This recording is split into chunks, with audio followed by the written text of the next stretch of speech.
Hello and welcome to this Facebook Live version of Reflections, the Wisdom of Edgar Cayce. We're here today with John Van Auken. Thanks for coming back, John. And we're going to be talking about Taoism and the secret of the golden flower and your new book. And first of all, boy, you're looking very Indiana Jones today. What's going on? Well, I just got back from leading the Chinese friends of Edgar Cayce through Egypt. Oh, they love Egypt too. Oh, so you're teaching the Chinese about Taoism? No. In China, but in Egypt about Egyptian mythology. Okay, well that'll be next then. Right. They are very interested in all ancient spirituality and spiritual cultures. Oh, that's wonderful. Yeah, it is. Yeah, and so you've been doing that for a while, and getting involved with China. China's growing for the presence of Edgar Cayce. Our main center of operations is Shanghai. Mm-hmm. But it reaches out using their mobile phones through WeChat. They're all on WeChat. Oh, wow. And so I can talk or give a little talk, and they're all watching me live on their mobile phones. And so has your interest in Taoism at all been spurned by your involvement with the Chinese, or does it go Actually, no, it goes all the way back to when I was 24. Oh.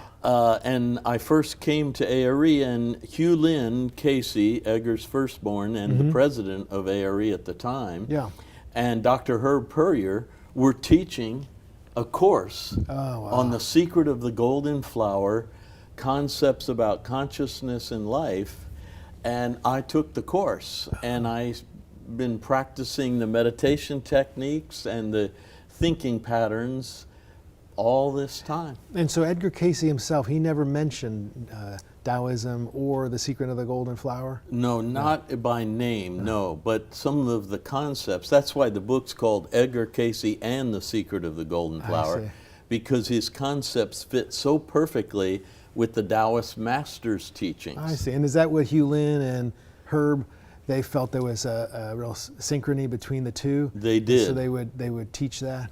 And remember, Herb was a Jungian psychologist, so he brought in Carl Jung, and Q-Lin was a mystical Christian, brought in sort of all the mystery and magic, and that blended perfectly with the Taoist master who dictated the secret of the golden flower. Wow.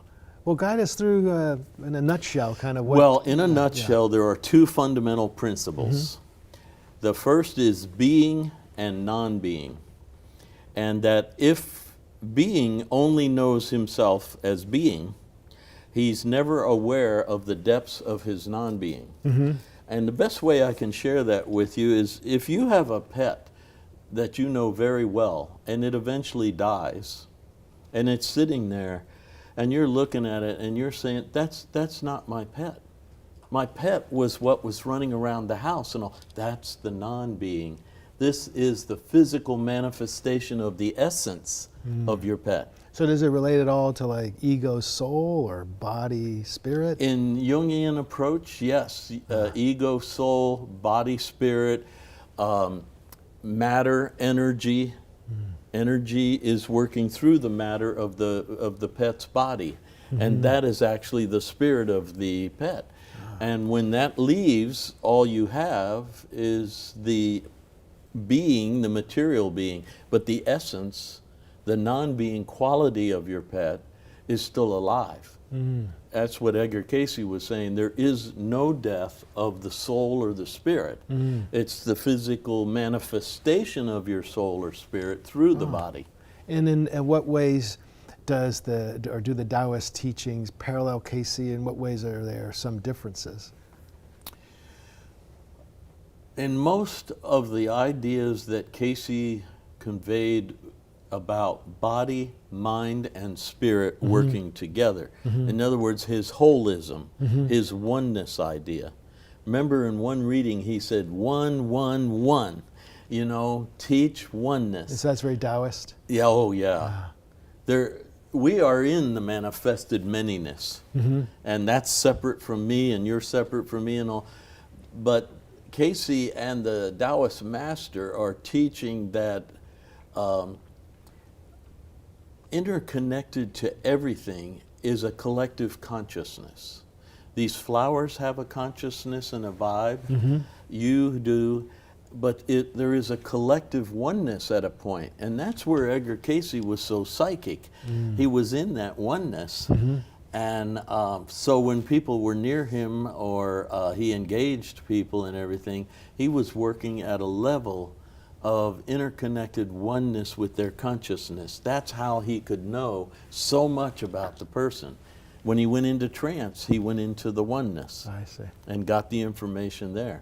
And so are the Taoists, like if you're a practicing Taoist, is your spiritual evolution to becoming more and more aware of oneness, like kind of moving from the non-being or the being into the non-being presence?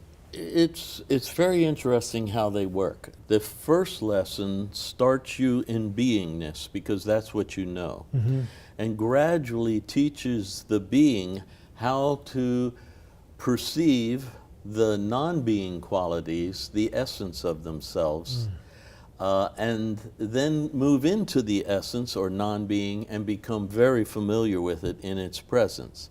But then it teaches you how to bring both back together so that the outer self and the inner self are united and living together, working together. So like to know yourself, to be yourself, and yet be one. And be with just like creative Edgar forces. said, right? Know yourself to be yourself, and yet one with the whole. And is Taoist also is the practice meditation? Oh Is yeah, that for the most part, it's meditation, but it's also state of mind. Like the new movement in America right now of mindfulness. That's basically what they're also looking for. But the practice is reflection. And you remember Jesus said, the kingdom of God is within you. Well, if it's within you, nothing's possible without reflection, because that's where it is. Well, the Taoists believe the same thing. So inner, reflective, introspective moments, which we might call meditation, are important to the being understanding non-being. The many understanding the oneness. And is it a tradition that do they use the word God?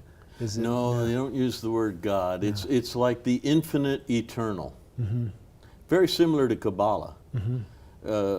They use the concept of the infinite eternal. Out of the infinite eternal came the temporary. I can live 80 to 100 years, and then what happens? I'm back into the connection with the infinite eternal, because Cayce said, there's no death of the spirit and the soul.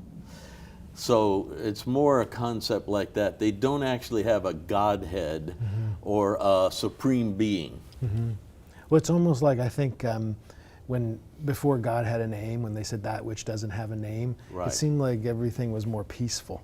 Yes. You know, it just seems like, so I think this way of not calling it just non-being, it seems like it's hard to come up and say, my non-being can beat up your non, you know, to have a war over, over non-beingness. See, that's still very much in the being reality.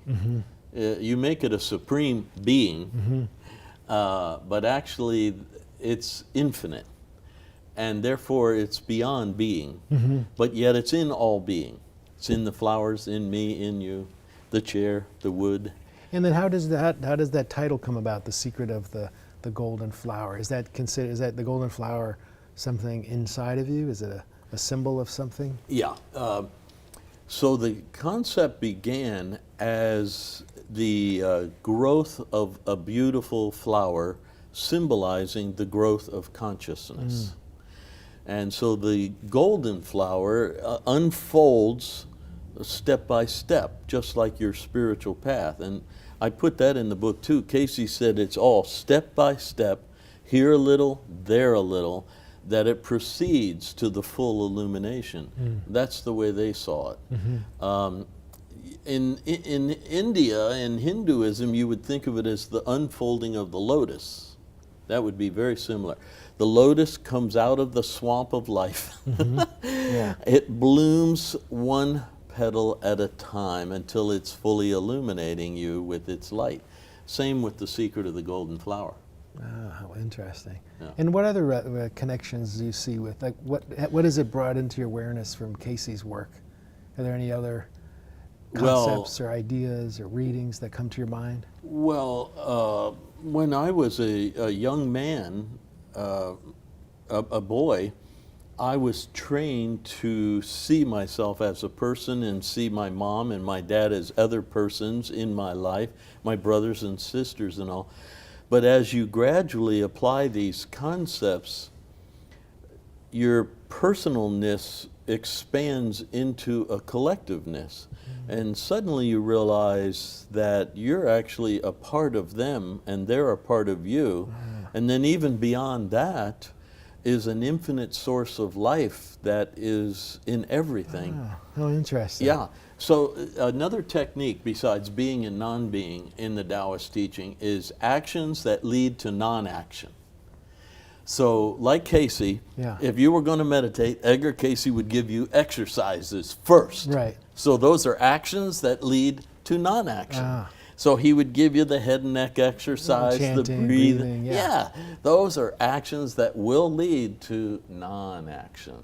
And the Taoist master teaches the same thing. Well, it's interesting, just like in the work that I do with regression, it's like when you move into the trance state, it's like you move into an etheric, a soul conscious, or you could say non-being. And I remember like I have a sister in this life that I've never quite trusted, never known why. And in a regression, I saw that she had put me up for adoption in a past life.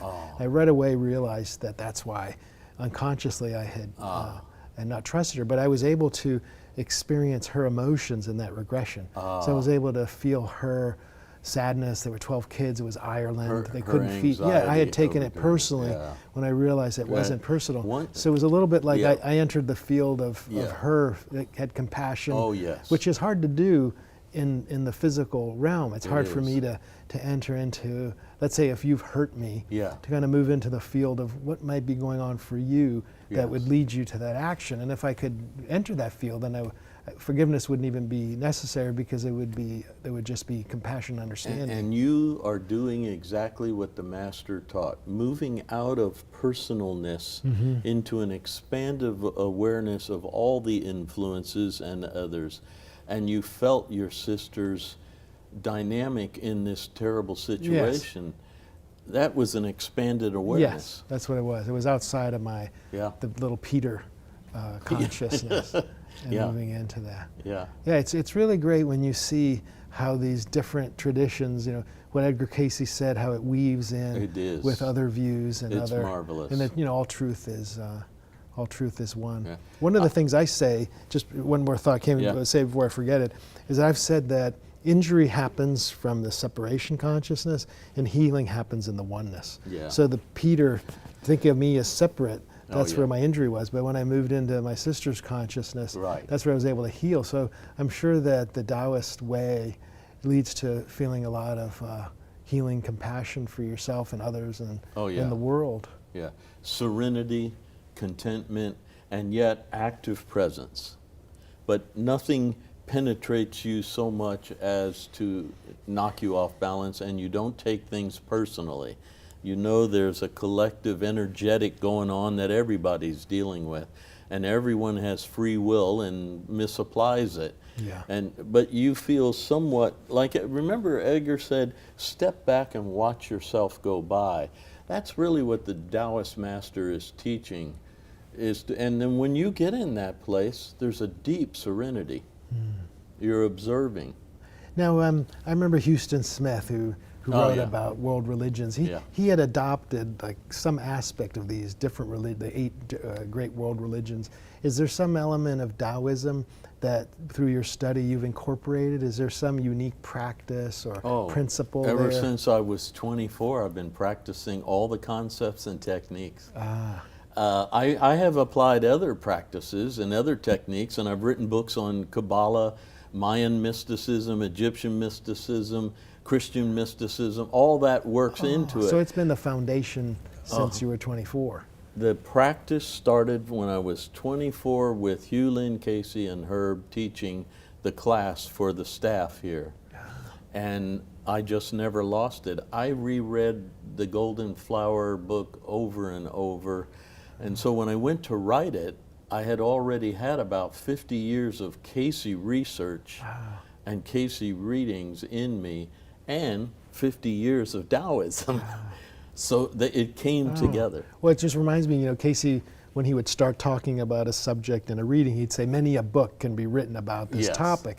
So maybe the secret of the Golden Flower is one of the books that could have been written about the subjects he was trying to talk about. Yes. So it's given you, so you found in that material kind of perhaps more depth or kind of a further analysis of themes that Cayce brought up. Yeah. Now, Charles Thomas Cayce was Edgar's grandson in my age, and he and I were friends all our lives. Yes.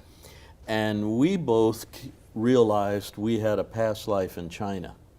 And so actually, I think at 24, there was some of my soul's Chinese background that just was drawn to it. And then it pleased me to practice it because I kind of knew it inside. So that's what shaped me quite a bit. I went to China one time with Charles Thomas, and he was reading from The Secret of the Golden Flower. And one thing that he said that always stuck with me was the backward flowing motion. Yes. And I've always thought, it's like the way salmon try to go back to the source. It's so easy to come down the river, right? But then when you try to make your way back to the source, right, it's a battle. Like you have to have some. It always reminds me of Jesus saying to Nicodemus, "No one ascends to heaven who didn't already descend from it, even the Son of Man." Well, it sure is easier going down the slide than absolutely, climbing back. Absolutely. And then to think that the kingdom's within you, and I remember when I was a young boy in study group going, "There's nothing in here. I'm sitting with myself and they're going to do this for 15 minutes, John, I don't know how many times when I'm struggling with a meditation, I think of you saying that. This is like John thinking, what's going on? It's just me and this sofa and my cranky back.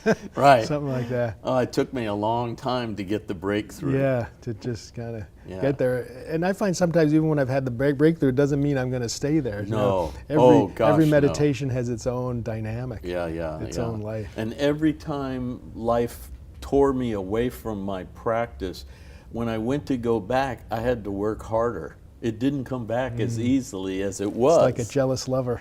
It doesn't take you back so easily. No, not so easily. Wait a minute, you're going to have to earn this. I gave it to you easy the first time. The second time won't be that easy. Well, let's see. I think do you feel it's a good time to take some questions? Because I'm sure we're stimulating. Let's see what they're interested in. I'll read the first one here from Susan. It seems like there is a global collective mind here. How can we tap into that global energy and change the current humanitarian crisis we're in? Oh, so she's asking a question about the collective consciousness and some of the challenges that are going on in the world. And is there something in what we're talking about that might shed some light or possibility on this? This is exactly what Edgar Cayce addressed when he was asked about the Armageddon. The Armageddon in the Revelation, and I know you know it well. In that battle between the dark and the light forces, it is tipped over by how many souls bring the light in versus how many souls are carrying the darkness.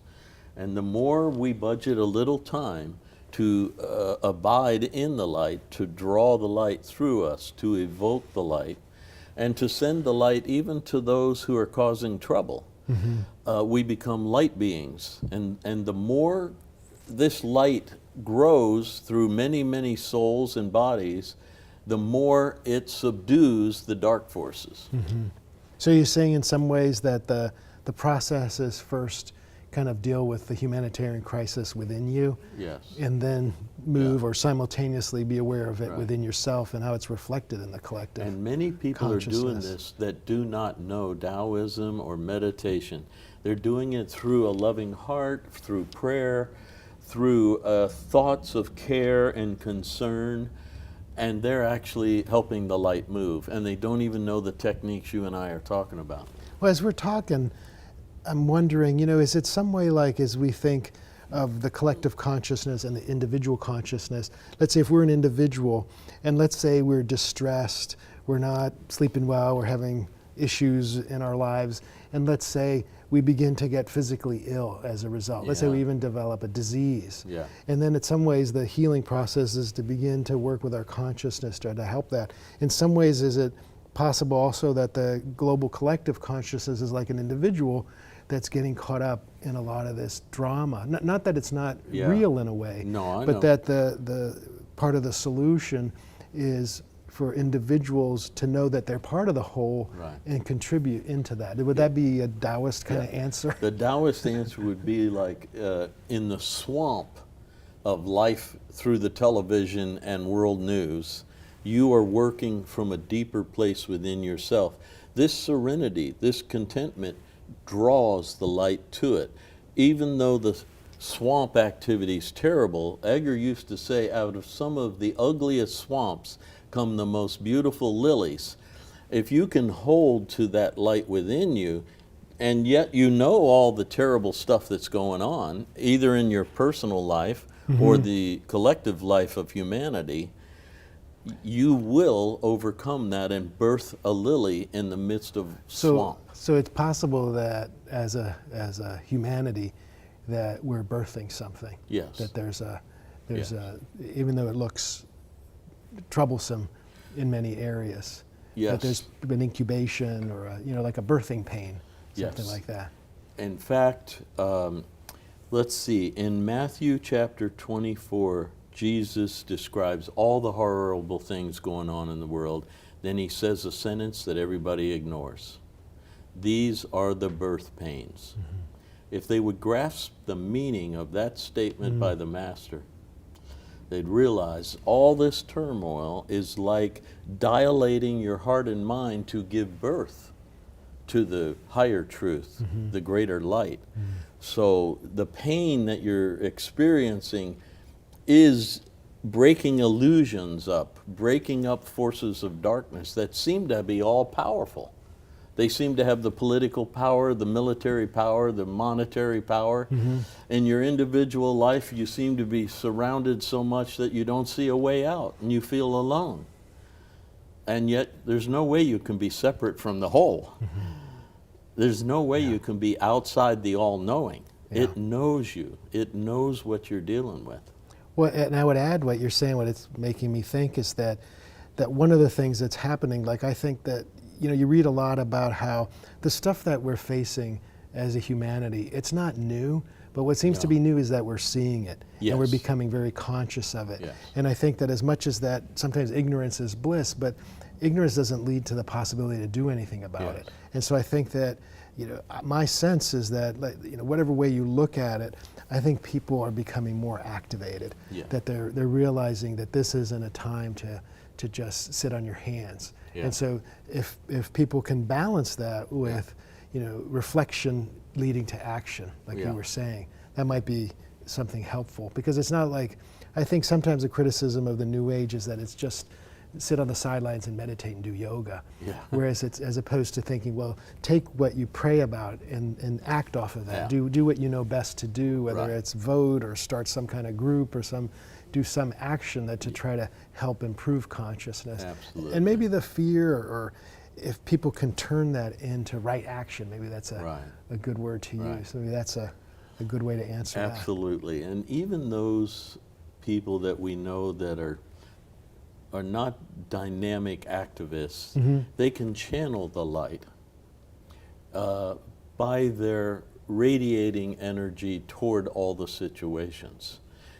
But then there are those of us that can actually engage in action to affect the stew of society and activity and mental thought. We can engage in it. And that's where the children of the light become very important. One thing I've just become, it's like you're saying that spiritual growth, or it's a growth, it's like a development. And one of the things that, I know that Cayce, it's in all the readings, it's that thoughts are things, and how Thoughts are powerful the things. mind is. Yeah. But as I'm getting older, or maybe it's not just time, but I'm quite aware about how my thoughts influence my world. Like I'm quite aware about how my thoughts influence what happens. Right. Now, I wasn't aware of that before. Like, I don't know if that was always true, or whether it's just something new. But I think if people start to realize that in some ways the way that you're thinking it's not just pie in the sky sort of thing. Right. Your thoughts are going to influence your family, they're going to influence your workplaces, they're going to influence the way things happen. Yeah. You remind me of the idea that you are aging like a good wine, not like bread. And many people in age. some ways I am getting crusty and stiff.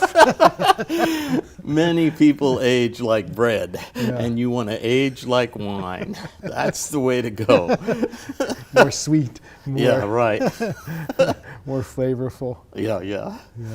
Well, I was thinking on the lighter side that if you ever decide to write a book 2 on this thing, Yeah. the great title would be The Power of Tao.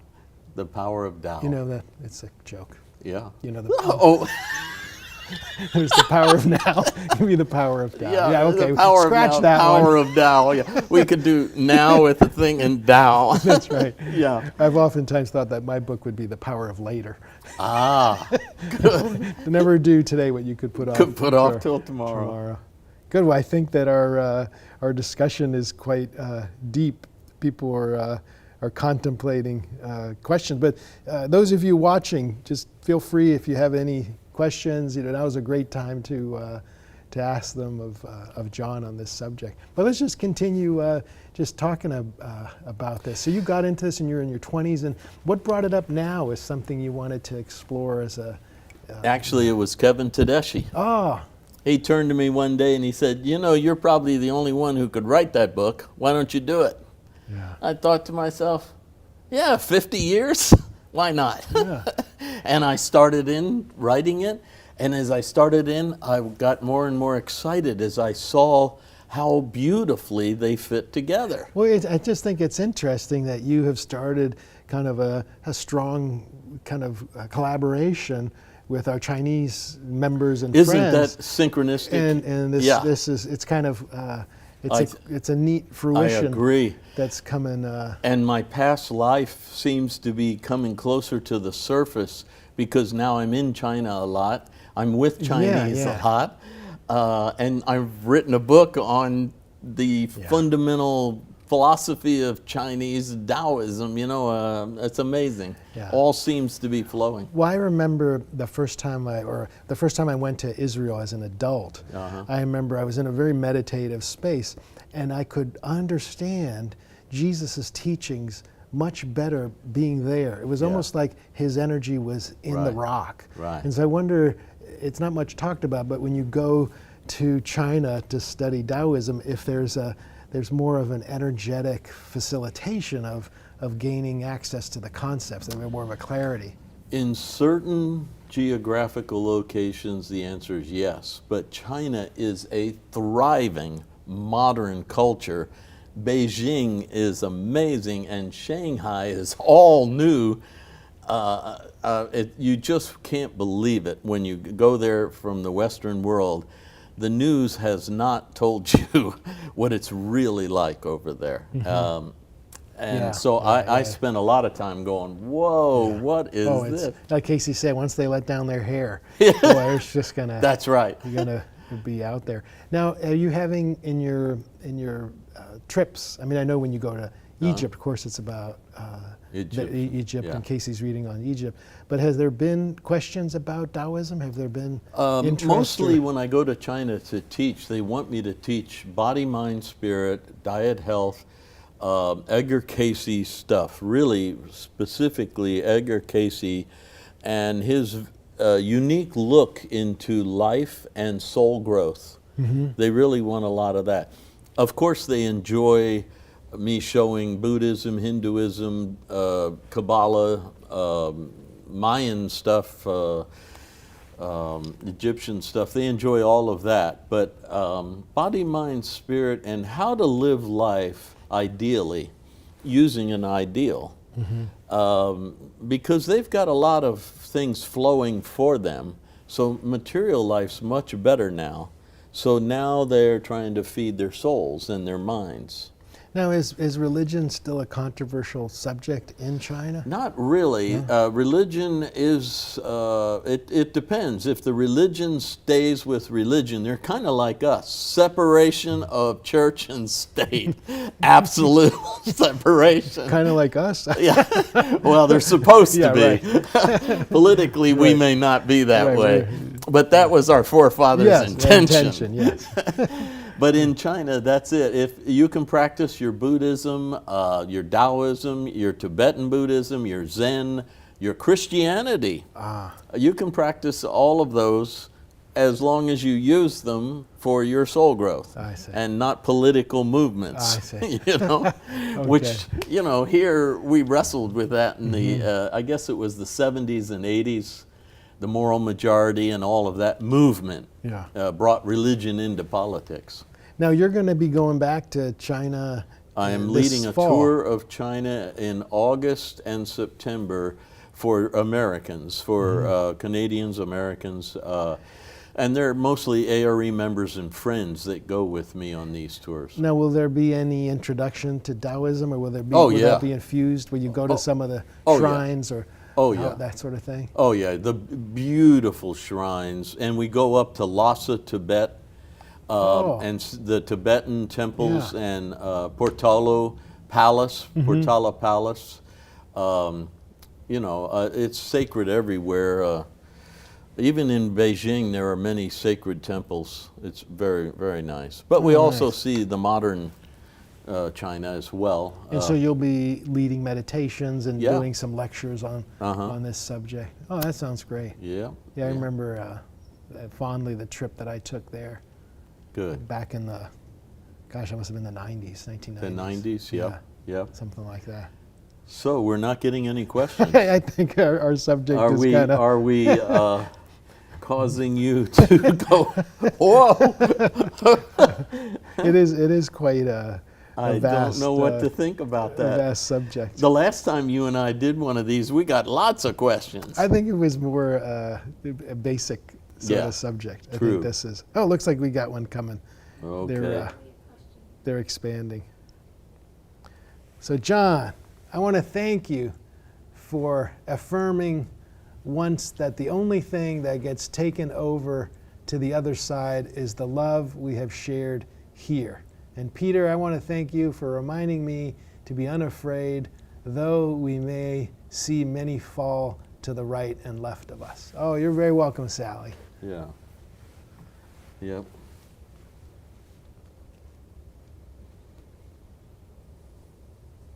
So did you, with your book, do you feel like, are you happy with that as an encapsulation of Cayce's work with Taoism? It's got everything in it.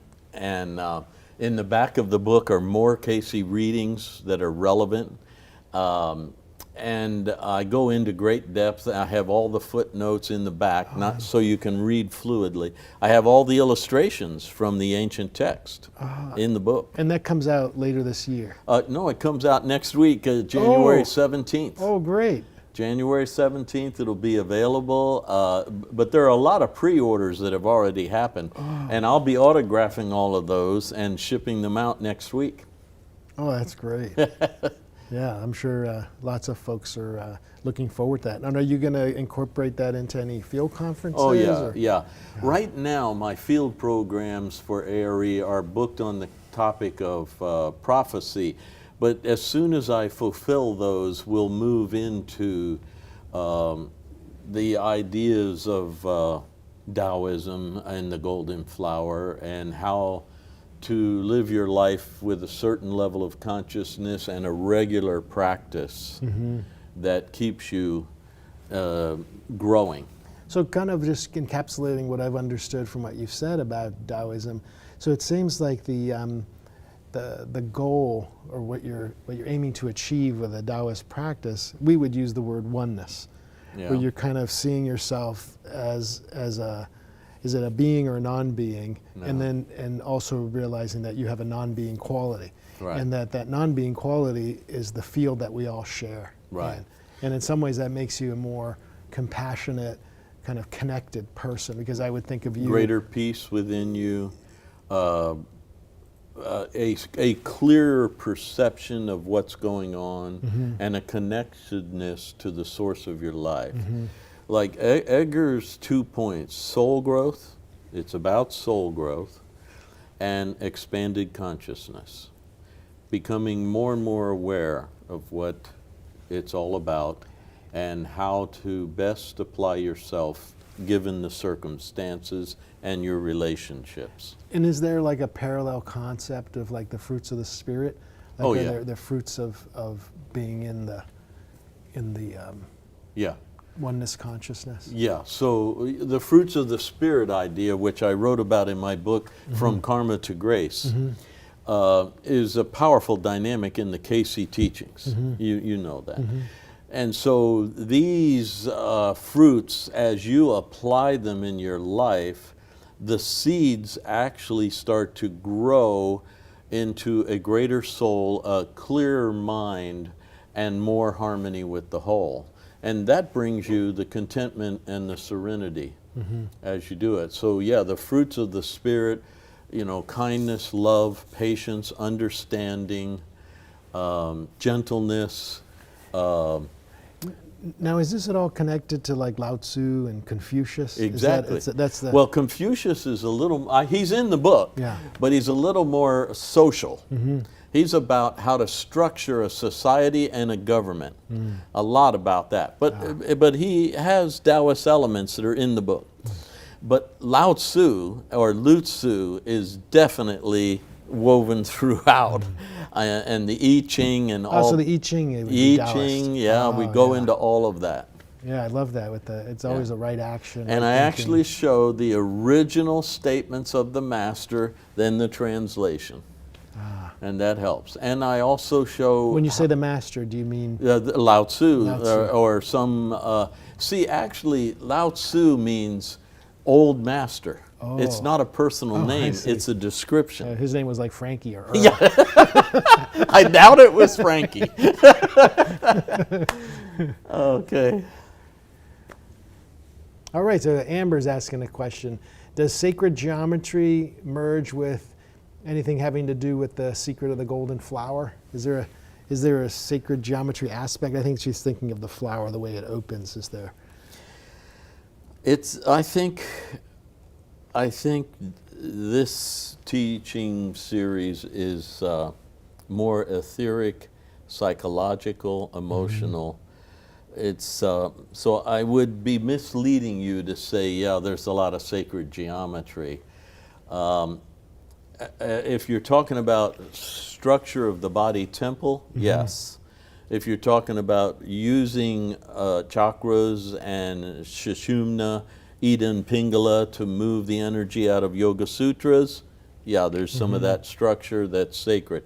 But not sacred geometry like in building the Great Pyramid. Right, so there's not a math element no, to no. this It's not sort in of there. thing. Yeah. Yeah. So the math lovers will, like, there's plenty of other places where they can connect with God, but Oh, it wouldn't yeah. be quite through this. Believe me, after you're about 20 pages into this book, you'll be totally right brain, because it's very poetic and it has lots of imagery, and it lifts you out of the intellect, more into the intuitive, and you have to feel the truth that we're reading about. Oh, that sounds. Yeah. I got to read that book. So here's a question. I'm not sure what they mean here. Where are we on the King's Wall right now? You know, on Facebook, a wall is what. No, I don't think that's what they mean. Does that resonate with you at all? What the King's Wall?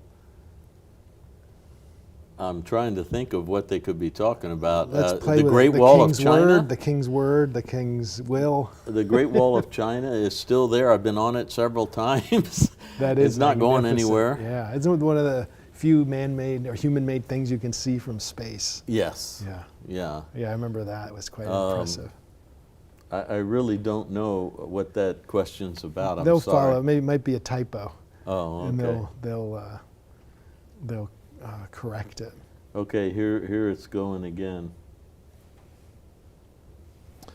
Here's from Susan.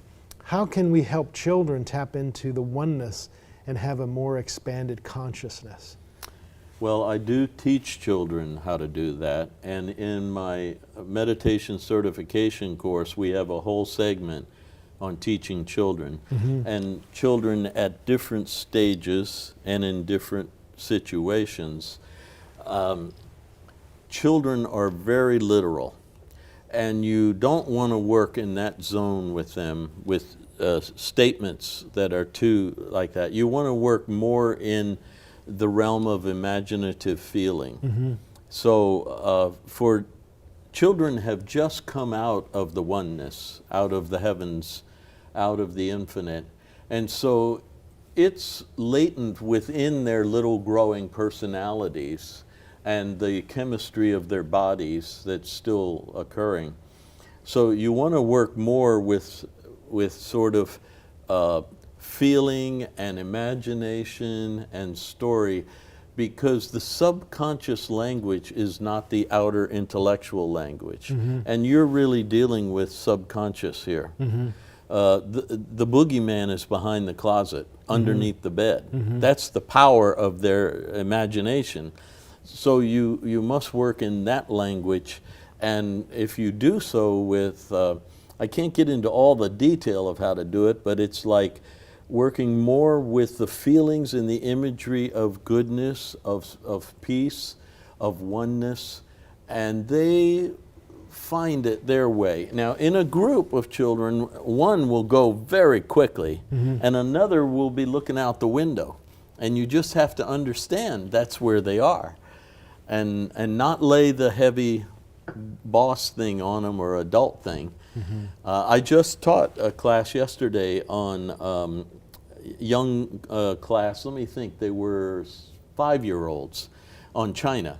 And I worked more with imagery and pictures, and they got lots of excitement and energy. And then occasionally I would ask a question, you know, why do you think it looks like that? And you get all sorts of answers and all. And yeah, it's almost like helping them not forget how it's like to imagine and be to remember. Yeah, because I think Picasso, when he talked about art, he said you have to remember to be a kid to be an artist. Yes. And so it's almost like if you're teaching kids how to meditate, it's like honor where you're at so that you don't lose it. I can remember in my 40s reading Jesus saying you have to be like a little child to get into the kingdom of heaven. And I was so befuddled by that statement. So you thought that meant you could have tantrums? And So until I could feel the childlike purity, the childlike openness, and yet not too open that I didn't have any shields, you know. But that's a magical statement that's very tricky to do, to be that way. Well, you see, like even in the Cayce readings, you see sometimes how a very pure soul has come in a little early into the earth. Yes. And the wolves have gotten them. You know? Yes. You saw that with some of these high souls that he gave readings for, and how they kind of got chewed up. So it's almost like knowing how to be that vulnerable. Yeah, so even Jesus made a comment about hurting the little children. Be careful of that, because their Father in heaven has their soul always before his face, always before his heart. You're harming them, you're touching the source of life. That's true. Let's see what we got. Here's Kim.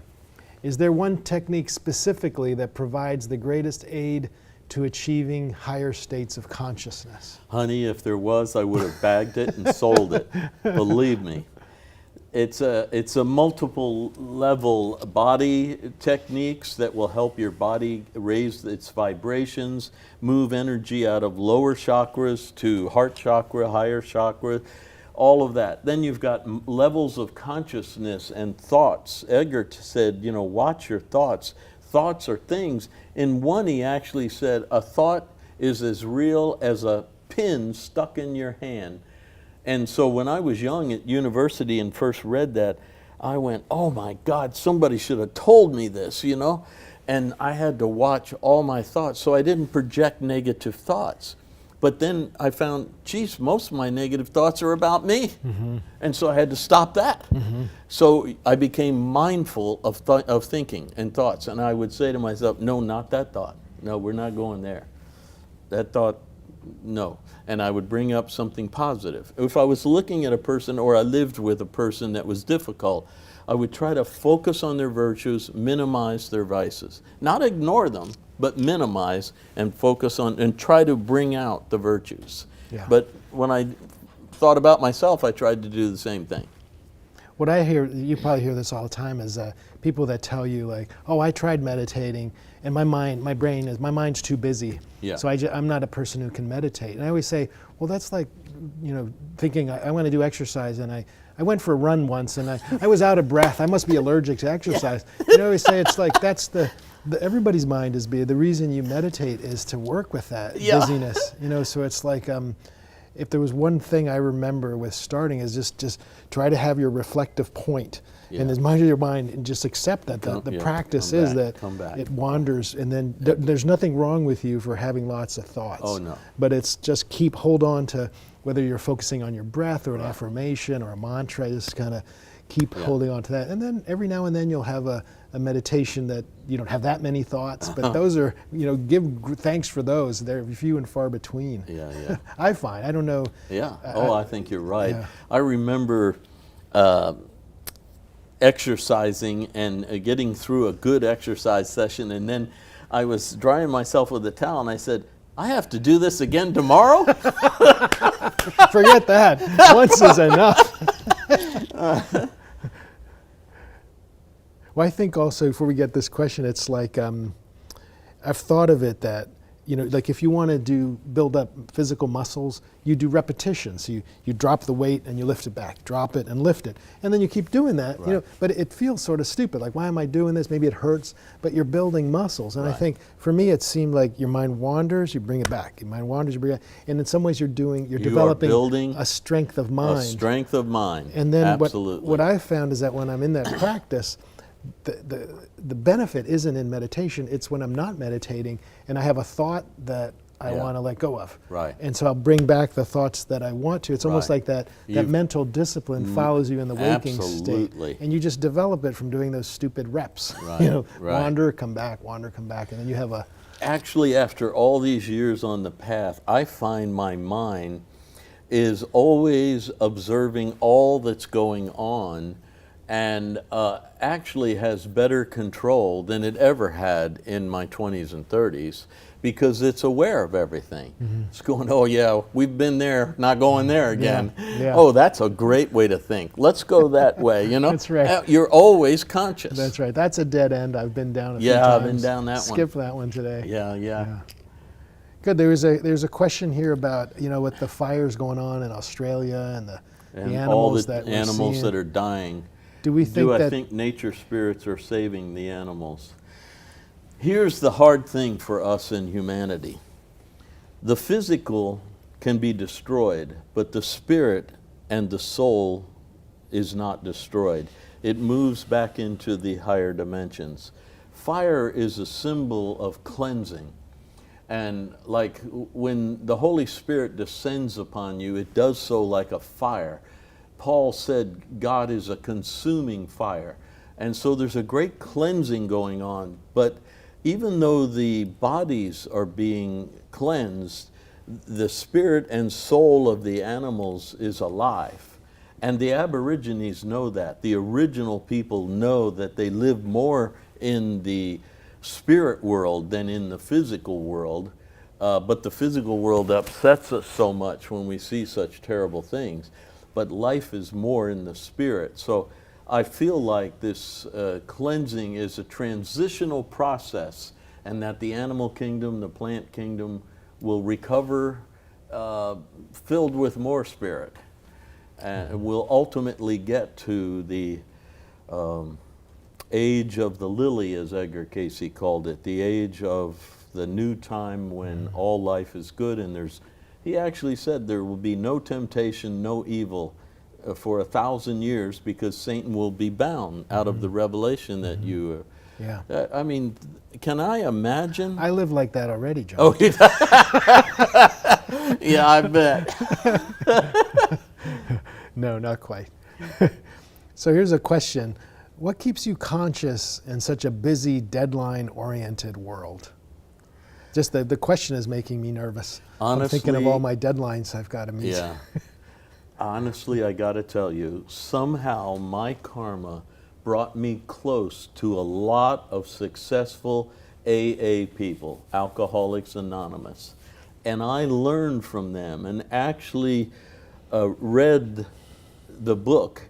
And I learned that if I'm right here, this minute, these minutes, this hour, this day, I have more power over my emotions, my desires, my getting knocked off track than if I'm just trying to take it all in. So I have an enormous schedule, writing schedule, deadlines, a traveling schedule, airlines, hotel rooms, all that. But if I maintain that mindset that the AA people are trained to maintain, and yet the social support network, I have to have it. Like my friendship with Peter supports me. He knows what my life's like, and that helps me. Those things really started in me when I was in my 30s and got stronger in my 40s, and now they're natural to me. They're natural to me. Well, I think, I don't know where this quote comes from, but it says that everybody should meditate at least 15, 20 minutes a day. Unless, of course, you're really busy and really stressed out, and there's a lot going on in your world, then you should meditate an hour. So it's almost that the more busy you are, the more you'll gain from meditation than if you were less busy. And if you become skilled, I can actually meditate on an airplane. Sitting right there in the seat, I can get into a deep meditation. I find I have some of my best meditations on the airplane. Okay. It's just because like sometimes there's no Wi-Fi, there's no distractions, and you just and then there's a buzz on the plane. I find it real easy. Sometimes I'll sleep. But I find that's a nice place to take a little.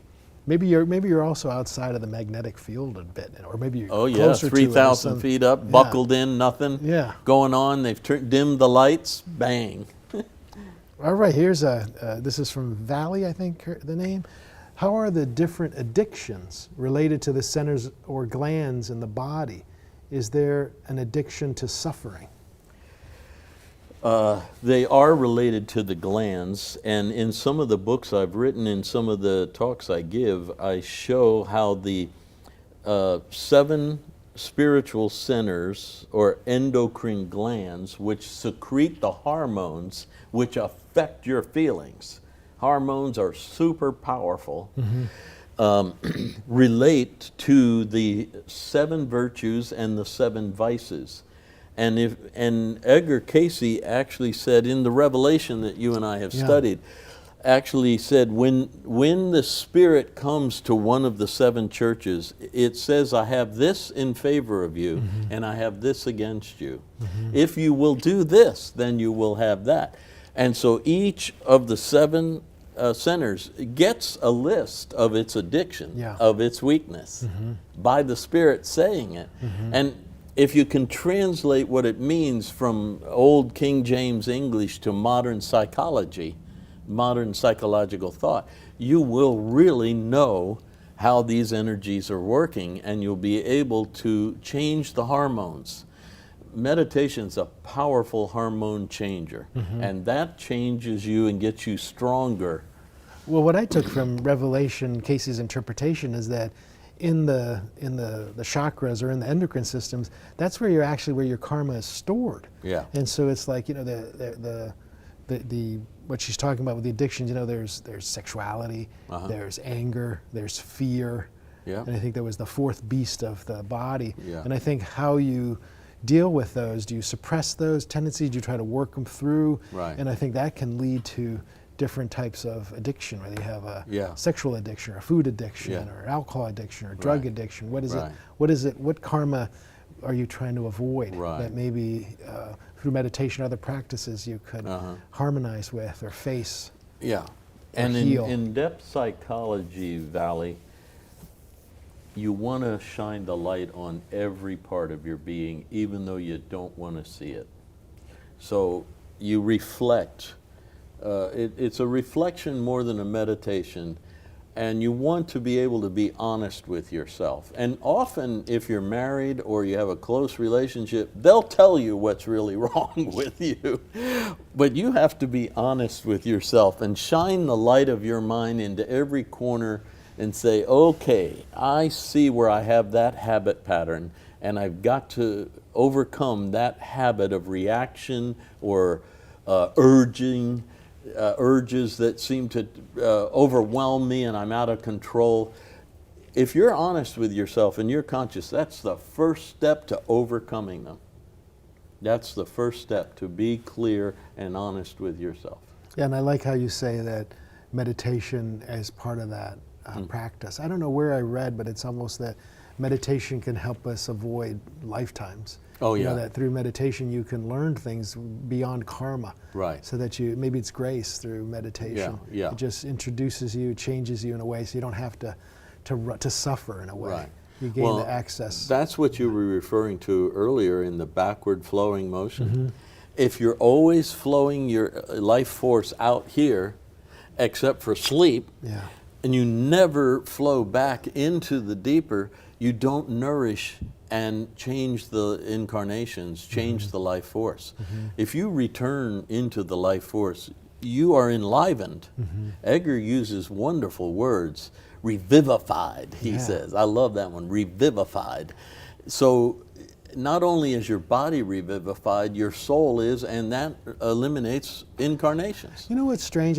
When I first started, I started meditating when I was 17, and I did the transcendental meditation. Transcendental. And I did it faithfully. And I remember when I would meditate, I would see like this light would come up, but you know, it was in my eyes. You know, so it would just look to me like a lava lamp. Like I'd see this thing come up, and then the next one would come up, and I just thought that was normal. And then after a while, when I stopped meditating, I would meditate. It wouldn't have that. I wouldn't get that, like that upward flowing motion. And so every now and then, now I'm starting to get it back. And so I was wondering, you know, sometimes you almost, there's a physical element to that where you start to feel that flow upward. Now, but I don't know if everybody experiences it the same way. Now the Taoist master will make you use your breath to reverse it. Up here, the breath of life joins your breath. Exhale and bathe your body. Sit in empty breath, very still. Inhale again. So you are reversing the flow from the constant sensual outer flow. By breathing, you drawing it back up, joining with the breath of the infinite, exhaling and bathing all of the physicality. Do you think we could do a minute or two of that live? Because I think maybe the people watching us could just try that out. Maybe just do a little live meditation. And there's a big diagram in the book about this circulation breath, and he says not only does the energy move, but the mind moves with it. So consciousness will expand as you keep circulating. So as I breathe in, I see the energy moving up to my head or to the pineal or pituitary? Just to the fullness of your head. And right, like that. And then exhale. Well, first imagine the infinite breath joining with your breath. And then that gives you the magic power. And then as you exhale, you bathe the body. And when I see. So it's gotten purified in a way? Yeah. And energized. And then as you exhale, you come down to where you're in the empty breath and you sit for a moment in the lower root chakra, perfectly still. It takes time because your diaphragm has to get trained, and then you'll be able to do good breathing. My diaphragm is trained to eat pizza. Not the same thing.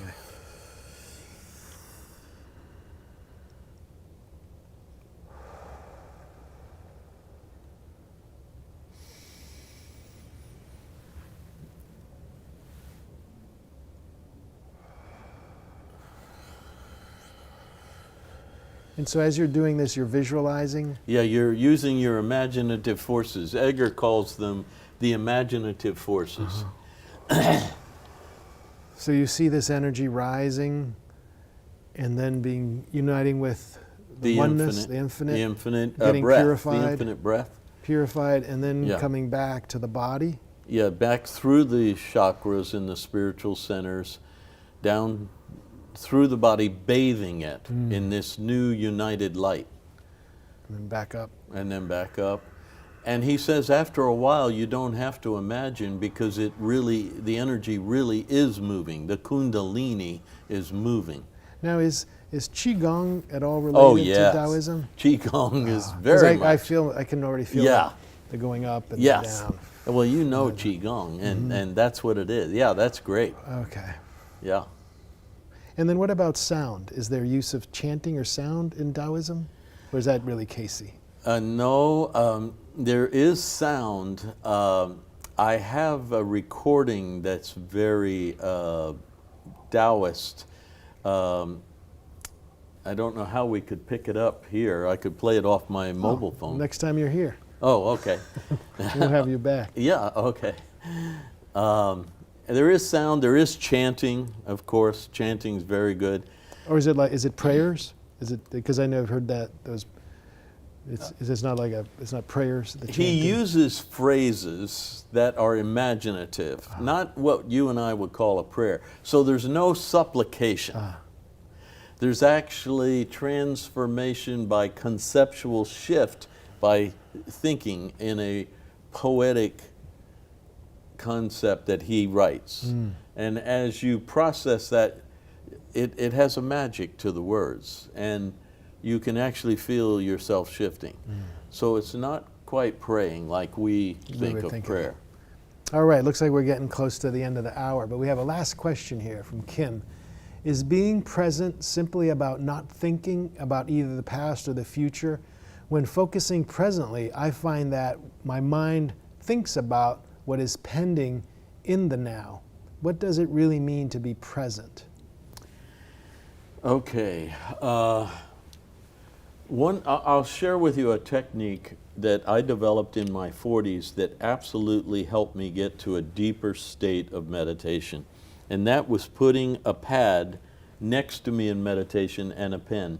Because as soon as I was well trained, so I could already control my thoughts. But when I would get in, my subconscious would bring forth a very important thing that I hadn't remembered out here to do, or to call, or to be with, or something. And I would write it down.